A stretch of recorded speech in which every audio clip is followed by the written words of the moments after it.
The new simulations that we've been running are the most detailed and realistic simulations that have ever been done of a galaxy like our own Milky Way. The most important equation in the universe on large scales is gravity. Gravity pulls everything together. And the equation for gravity is pretty simple for a system like the Earth going around the sun. The problem is, a galaxy, you've got 100 billion stars, not to mention all the gas and dark matter that you don't see.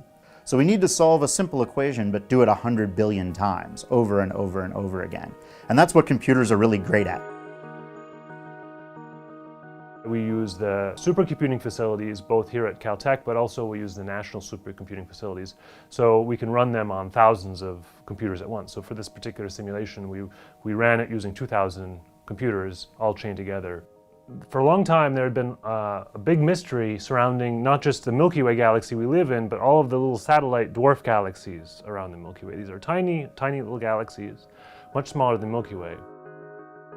Previous models of how galaxies formed predicted that there should be thousands of little galaxies swarming around our own Milky Way galaxy. And when we looked, we didn't see these galaxies. We have powerful enough telescopes now that we should have been able to find them.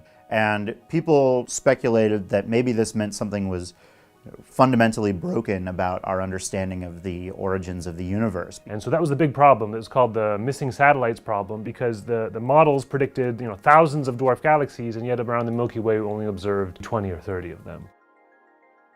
What happened? Well, in this simulation, we actually found that there shouldn't be thousands. There should only be 10 or 20 of these systems. And the reason is, if a supernova happens, if a star explodes inside one of these galaxies, there's so much energy contained in that giant thermonuclear explosion that it can basically destroy the galaxy.